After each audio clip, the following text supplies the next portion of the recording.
forecast first. WRBL News 3 First Alert Weather. This midday, we are still dealing with some stubborn clouds across the area from the Phoenix City Amphitheater camera. Temperatures have been stuck in the 40s again across the region. 46 in Columbus, 41 Auburn, 54 Americus and Eufaula. You can see cloudy across the entire area. And temperatures may hit 50 degrees at some point later today as we get into this evening. But that first look forecast is coming up. You're watching WRBL News 3 on your side. Straight ahead, new details as Columbus police announce a murder arrest in a deadly shooting. President Trump takes questions for the first time since the deadly assault on the U.S. Capitol. I'm Natalie Brand with what he's saying about the efforts to impeach him. Plus, the Tide rolling big time following a championship win as News 3 Midday starts right now. On your side, this is News 3 Midday. Good afternoon, I'm Greg Lloyd, and new this midday, late-breaking developments in a Columbus murder investigation. Police announced an arrest in a deadly shooting. News 3's Bria Berry has been following this case and joins us live in the studio with more. Bria? Hey, Greg, Columbus police say the man they arrested for murder is charged with killing his own family member. Police say it happened in the 4900 block of Mahaffey Street Monday afternoon.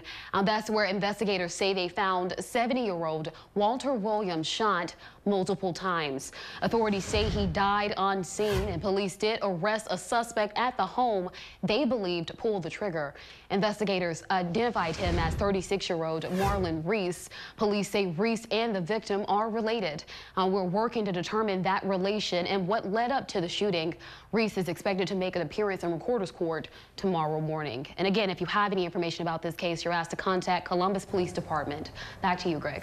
Bria, thank you so much. And a reminder not to miss out on breaking news or any big stories today or any day. Just download that News 3 app. Be sure to turn on the push alerts. President Trump is headed to the border today to talk about his immigration policies, but Democrats are pushing ahead with plans to cut his time in office short. Natalie Brand now with more. President Trump spoke to reporters for the first time since the assault on the U.S. Capitol. He addressed efforts to remove him from office and pinned anger in the country on Democrats. For Nancy Pelosi and Chuck Schumer to continue on this path, I think it's causing tremendous danger to our country, and it's causing tremendous anger.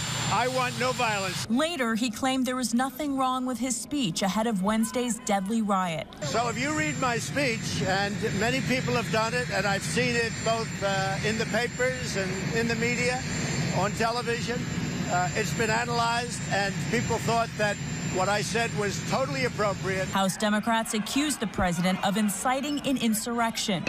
House will be in order. The House is expected to vote later today on a resolution urging Vice President Mike Pence to invoke the 25th Amendment to remove President Trump from office. But with Vice President Mike Pence unlikely to take that action, House Democrats are planning for a vote as early as tomorrow on articles of impeachment.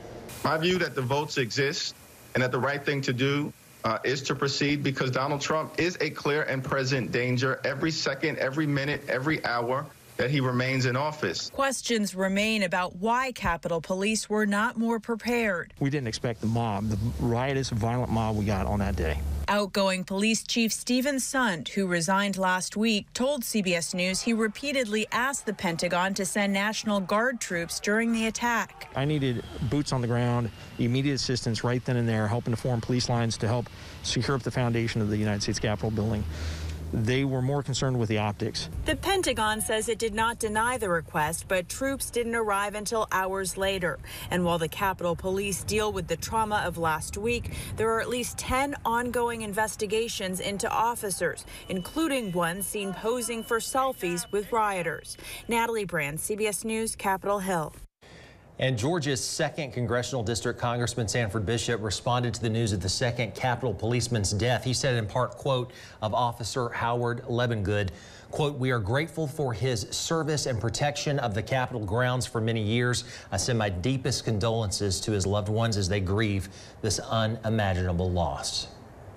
An Auburn man is now in federal custody accused of being one of those rioters at the Capitol Wednesday. Police say 23-year-old William Watson was arrested for leaving the state of Alabama while out on bond for drug charges.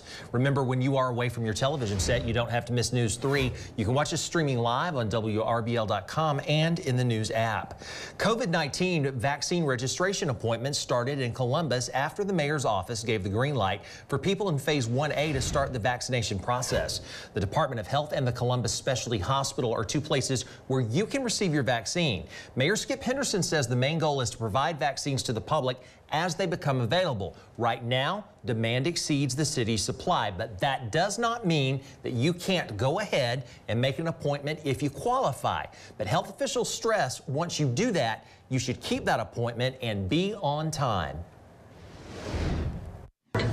And the important thing about that is because of the storage requirements for the vaccine, as soon as the vaccine vial is thawed, and it starts to be used, there are 10 doses in each vial. And once we get into that first dose, those 10 doses have to be administered or else they go to waste. Now remember, the current phase allows all healthcare workers and residents and staff of long-term care facilities to be vaccinated along with adults age 65 and older and their caregivers. We have much more on WRBL.com.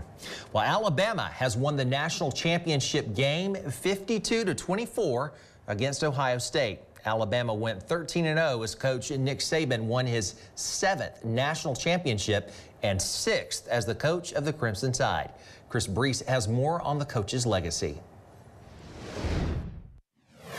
Nick Saban's 7 career national championships now passes Bear Bryant for most all time. And when you realize the way this team has always played for their coach, every single season they want to win a national championship. If the last season didn't go very well, they want to come back the following year and do what was right, what didn't happen before. You think of guys like Dylan Moses, Jalen Waddle, Devontae Smith, Najee Harris, Landon Dickerson, who went out there and played the last snap. He tore his ACL earlier in the year. They all want to win so bad for this program, and they want to win for their coach, Nick Saban. It is a strong indictment of where this program always has been, and another strong reason why they are not going anywhere. And 7 national titles will easily turn into 8, 9, however long Coach keeps going. I think this is based on the circumstances. You know, this team has really accomplished a lot to be able to do what they did. We have great leadership on this team, really good players that are the best people on the team. And I think it's always fun to coach when the best players on your team are the best people. Nick Saban always has the rule 24 hours, right? Well, we'll let him enjoy this one for a little bit more than 24 hours before they get going on 2022. They're going to lose a lot on their offense. The defense should be stingy, and we'll see if the Tide will be back in the national title game a year from now. We thank you so much for watching WRBL News 3, your #1 source for news at midday. And right now, we are waiting for the clouds to break, but the clouds have been pretty stubborn across the area this morning, keeping temperatures a tad bit on the chilly side again. We're still stuck in the 40s. We may get to 50 later this afternoon and evening. That first alert forecast is coming up. News 3 is on your side with Greg Lloyd.